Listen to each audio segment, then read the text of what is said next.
हाय दोस्तों, कैसे हैं आप लोग। आशा करते हैं स्वस्थ एवं मस्त होंगे। तो मौलिक अधिकार का ये लास्ट वीडियो है। इससे पहले हमने समता का अधिकार, स्वतंत्रता का अधिकार, शोषण के विरुद्ध अधिकार और धार्मिक स्वतंत्रता पढ़ लिया है। और अब जो बच रहे हैं वो है संस्कृति एवं शिक्षा का अधिकार और लास्ट है संवैधानिक उपचारों का अधिकार। तो आज के वीडियो में मौलिक अधिकार समाप्त कर दिए जाएंगे। तो आइए स्टार्ट करते हैं। संस्कृति एवं शिक्षा का अधिकार ये दिया गया है आपका अनुच्छेद 29 और 30 में। 29 और 30 में क्या है तो संस्कृति एवं शिक्षा का अधिकार। तो आइए देखते हैं कि अनुच्छेद 29 क्या कहता है। अनुच्छेद 29(1) ये कहता है कि अल्पसंख्यकों को, जो अल्पसंख्यक हैं उनके बारे में दिया गया है कि अल्पसंख्यकों को अपनी भाषा और लिपि व संस्कृति को संरक्षित करने का अधिकार है। यानी कि जो अल्पसंख्यक हैं भारत में उनकी जो भाषा है, लिपि है व संस्कृति है, उन्हें क्या है संरक्षित करने का अधिकार है। तो ये अनुच्छेद 29 कहता है। इसमें बस की पॉइंट ध्यान रखिएगा क्या है तो भाषा, लिपि, संस्कृति और किसके लिए तो अल्पसंख्यक के लिए संरक्षित करने का अधिकार है। आइए अनुच्छेद 29(2) देखते हैं। यदि आप वनडे एग्जाम की तैयारी कर रहे हैं तो ये स्किप कर सकते हैं। 29(2) देखिए क्या कह रहा है। कह रहा है कि राज्य क्या कह रहा है कि राज्य शिक्षण संस्थानों में जाति, धर्म, मूल वंश व भाषा के आधार पर भेदभाव नहीं करेगा। तो यह अनुच्छेद 29(2) में कहा गया है। ये राज्य और व्यक्ति दोनों पर लागू है। आइए अनुच्छेद 30 देखते हैं कि 30 में क्या दिया गया है। 30(1) कह रहा है कि सभी अल्पसंख्यकों, जितने अल्पसंख्यक हैं सबके बारे में कह रहा है कि सभी अल्पसंख्यकों को अपनी रुचि के अनुसार शिक्षण संस्थान स्थापित करने का अधिकार होगा। जितने भी अल्पसंख्यक हैं भारत में उन्हें अपने रुचि यानी अपने मन पसंद के शिक्षण संस्थान स्थापित करने का अधिकार है। तो अनुच्छेद 30(1) रहा। और 30(2) कहता है, अनुच्छेद 30(2) कि राज्य किसी शिक्षण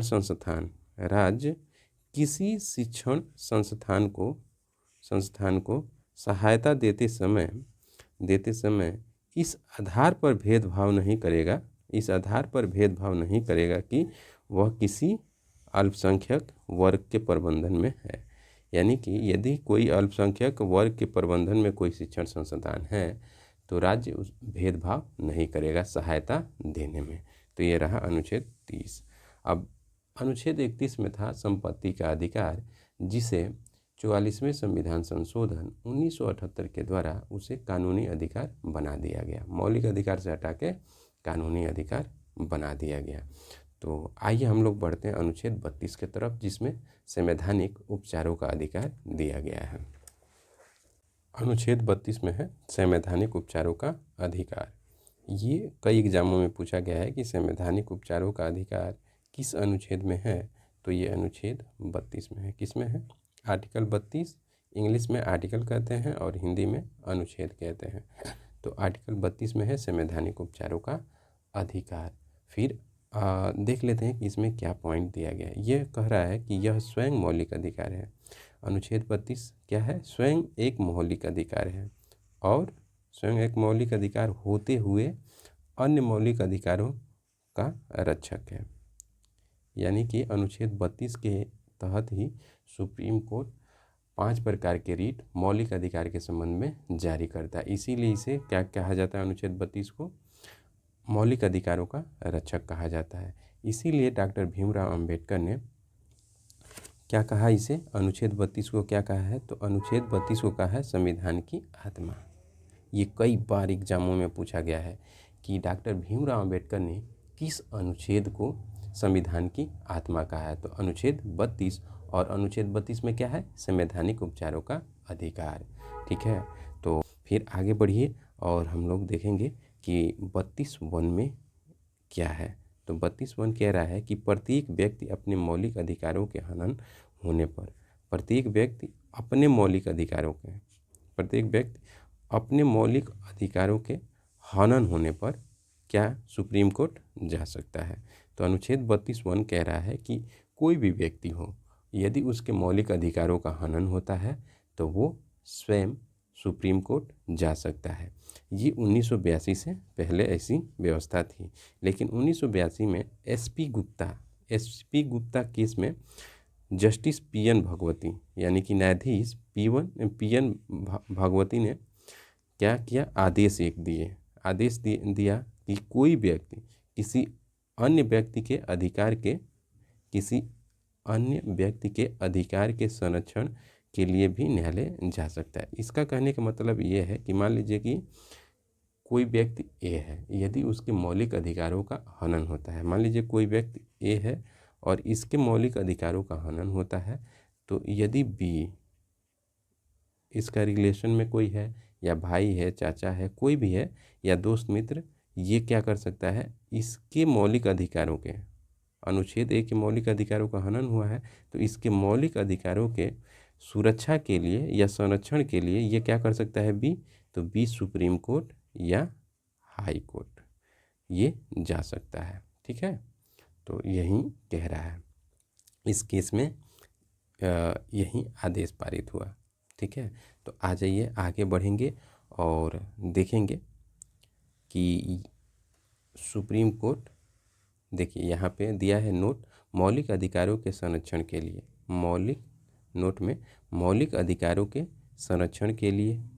अधिकारों के संरक्षण के लिए आर्टिकल 32(2) में सुप्रीम कोर्ट और आर्टिकल 226 के तहत हाई कोर्ट रीट जारी करता है। किसके इति में, संरक्षण में, तो मौलिक अधिकारों के सुरक्षा या संरक्षण में सुप्रीम कोर्ट आर्टिकल 32 के तहत और हाई कोर्ट आर्टिकल 226 के तहत रीट जारी करता है। तो ये 5 प्रकार के रीट जारी करते हैं। तो ये कौन कौन से रीट हैं, आइए देख लेते हैं 5। तो पहला है बंदी प्रत्यक्षीकरण, और इसको इंग्लिश में कहते हैं हैबियस कार्पस, और इसका अर्थ होता है, हैबियस कार्पस या बंदी प्रत्यक्षीकरण का अर्थ क्या होता है, सशरीर प्रस्तुत, यानी कि किसी व्यक्ति को सशरीर प्रस्तुत करना। ठीक है, तो ये किसके विरुद्ध जारी किया जाता है, यहाँ दिया गया है कि किसके विरुद्ध आखिर में बंदी प्रत्यक्षीकरण जारी किया जाएगा। तो ये जारी किया जाएगा किसी प्राधिकारी, कोई प्राधिकारी है या व्यक्ति के विरुद्ध। और आइए आगे पॉइंट देख लेते हैं। बंदी बनाए गए व्यक्ति को 24 घंटे के भीतर या अंदर मजिस्ट्रेट के सम्मुख प्रस्तुत करना होगा। इसमें कहने का तात्पर्य ये है कि यदि किसी व्यक्ति को कोई प्राधिकारी बंदी बनाता है तो उसे 24 घंटे के अंदर निकट मजिस्ट्रेट के समक्ष प्रस्तुत करना होता है। या कोई ऐसा व्यक्ति जो, मान लीजिए कोई ए व्यक्ति है और दूसरे बी व्यक्ति को गिरफ्तार कर लेता है या बंदी अवैध रूप से बना लेता है, तो उसके विरुद्ध भी न्यायालय क्या करता है, रीट जारी करता है बंदी प्रत्यक्षीकरण का। ठीक है, आइए आगे देखते हैं। आगे है आपका परमादेश, जिसे इंग्लिश में कहते हैं मैंडेमास, और इसका अर्थ होता है हम आदेश देते हैं। इसका अर्थ क्या है कि हम आदेश देते हैं। और ये किसके विरुद्ध जारी होता है, तो आइए देख लेते हैं किसके विरुद्ध जारी होता है। तो ये जारी होता है कार्यपालिका, प्राधिकारी या जन कार्य, जिसके ऊपर जनता के कार्यों का दायित्व हो, वही है जन कार्य का दायित्व। ठीक है, इनके विरुद्ध परमादेश जारी होता है। इसमें क्या कहा गया है कि अधिकारी को अपने अधिकार क्षेत्र में, अधिकारी को जो भी कार्यपालिका या प्राधिकारी या जन कार्य का दायित्व जिनके ऊपर है, उनके बारे में कहा गया है कि अधिकारी को अपने अधिकार क्षेत्र में रहने वह कर्तव्यों का पालन करने का आदेश। यानी कि जो प्राधिकारी है वे अपने कार्यों का दायित्व अच्छे तरीके से क्या करे, निर्वहन करे, उसके लिए ये रीट जारी किया जाता है। यदि कोई मान लीजिए प्राधिकारी है, वो अपने कार्यों का निर्वहन ठीक से नहीं कर रहा है तो उसी के विरुद्ध ये जारी किया जाएगा। तो आइए देखते हैं प्रतिषेध। प्रतिषेध जिसे इंग्लिश में कहते हैं प्रोहिबिशन, प्रोहिबिशन, और इसका अर्थ होता है रोकना, रोकना। ये किसके विरुद्ध जारी होता है, तो आइए देख लेते हैं किसके विरुद्ध जारी होता है। तो ये जारी होता है अधीनस्थ न्यायालय, जो अधीनस्थ न्यायालय हैं उनके विरुद्ध। अर्ध न्यायिक संस्था, अर्ध न्यायिक संस्था यानी कि जो कुछ न्यायिक कार्य भी करते हैं उनके, उसे कहा जाता है अर्ध न्यायिक संस्था। यहाँ दिया गया है कि किसे अर्ध न्यायिक संस्था कहा जाता है, तो अर्ध न्यायिक संस्था और न्यायिक अधिकरण के विरुद्ध ये प्रतिषेध जारी किया जाता है। तो आइए देखते हैं कि अर्ध न्यायिक संस्था किसे कहते हैं। तो ये है ऐसी संस्था जो मूल रूप से विधायी, जो मूल रूप से विधायी और कार्यपालिकाई या प्रशासनिक, कार्यपालिकाई या प्रशासनिक कार्य देखते हैं, परंतु कुछ मामलों में न्यायिक अधिकार, कुछ मामलों में न्यायिक अधिकार भी रखते हैं तो उसे क्या हम कहते हैं, अर्ध न्यायिक संस्था कहते हैं। फिर अधिकरण, यहाँ दिया गया है ना न्यायिक अधिकरण, तो किसे हम न्यायिक अधिकरण कहेंगे उसके बारे में यहाँ दिया गया है। कह रहा है ऐसी न्यायिक संस्था ऐसी न्यायिक संस्था जो क्षेत्र विशेष के अंतर्गत सुनवाई करती हो, यानी कि कोई क्षेत्र विशेष है उसके अंतर्गत यदि सुनवाई करती हो तो उसे हम क्या कहेंगे, अधिकरण कहेंगे। जैसे पर्यावरण के क्षेत्र में जैसे नेशनल ग्रीन ट्रिब्यूनल को हम अधिकरण कह सकते हैं, न्यायिक अधिकरण कह सकते हैं। ठीक है, तो आइए देखते हैं कि आदेश, कौन से आदेश जारी किए जाते हैं। यदि कोई अधीनस्थ न्यायालय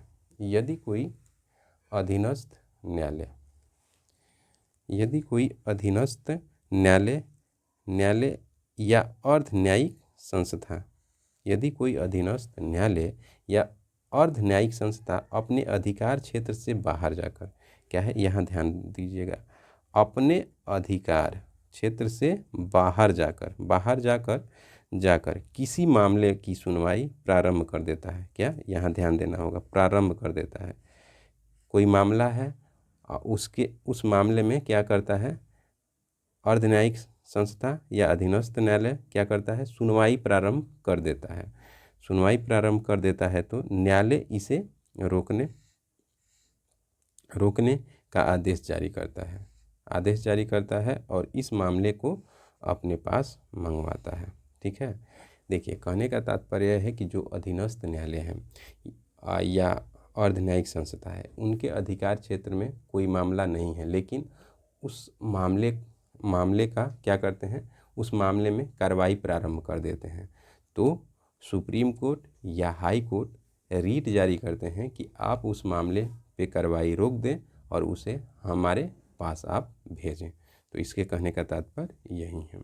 फिर आगे हम लोग बढ़ेंगे और देखेंगे उत्प्रेषण।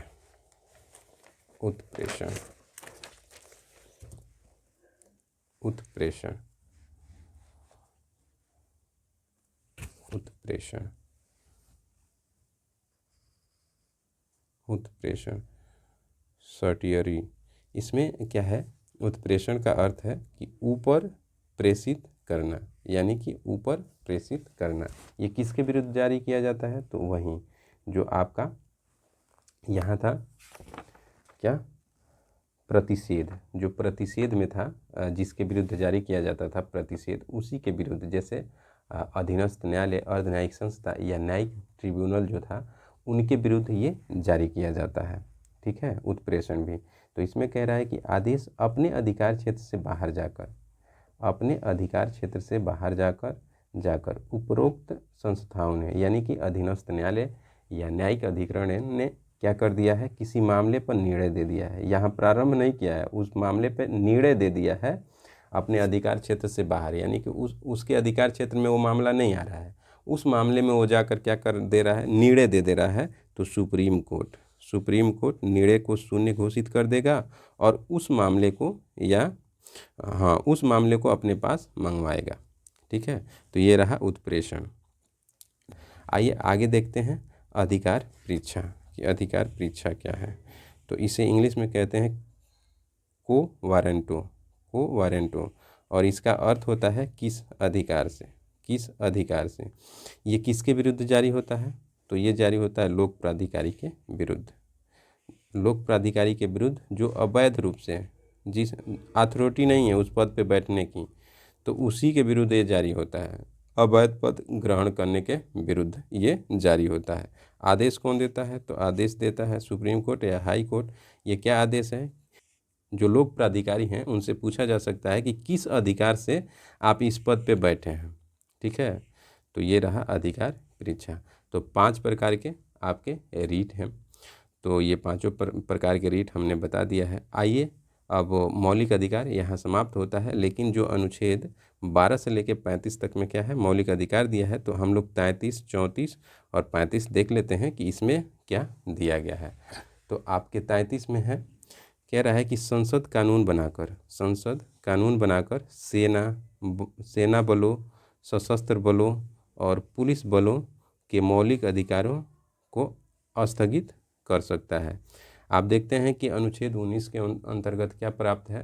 तो सम्मेलन करने का अधिकार है, संगठन बनाने का अधिकार है, भारत में भ्रमण करने का अधिकार है। तो उसी बारे में कह रहा है कि संसद सेना बलों को, सशस्त्र बलों को और पुलिस बलों को के मौलिक अधिकारों को स्थगित कर सकता है। अनुच्छेद 34 कह रहा है कि भारत राज्य क्षेत्र या उसके किसी भी भाग में, मान लीजिए ये भारत है, तो पूरे भारत में या भारत के किसी एक क्षेत्र में, मान लीजिए भारत के किसी एक क्षेत्र में मार्शल लॉ लागू है, तो संसद वहाँ के नागरिकों के मौलिक अधिकारों को कानून बनाकर प्रतिबंधित कर सकता है। यानी कि मान लीजिए कि ये जम्मू कश्मीर में क्या है, मार्शल लॉ लागू है, तो यहाँ के नागरिकों के मौलिक अधिकारों को प्रतिबंधित कर सकती है कौन? तो संसद कानून बनाकर। अनुच्छेद 35 में, ये पढ़ने की ज़रूरत नहीं है, अनुच्छेद 35 में दिया गया है कि मौलिक अधिकारों पे कानून बनाने का अधिकार संसद को प्राप्त है। मौलिक अधिकारों पर कानून बनाने का अधिकार किसे प्राप्त है? तो संसद को प्राप्त है। तो मौलिक अधिकार यहाँ समाप्त होते हैं। हमने अनुच्छेद 12 से लेके 35 तक के अनुच्छेदों में क्या क्या प्रावधान दिए गए हैं ये हमने अच्छे तरीके से कवर कर लिया है। तो आज के लिए बस इतना ही। अब मिलेंगे हम लोग अगले वीडियो, और चैप्टर भी अलग होगा, नीति निर्देशक सिद्धांत। तो आज के लिए बस इतना ही। थैंक यू, धन्यवाद, जय हिंद।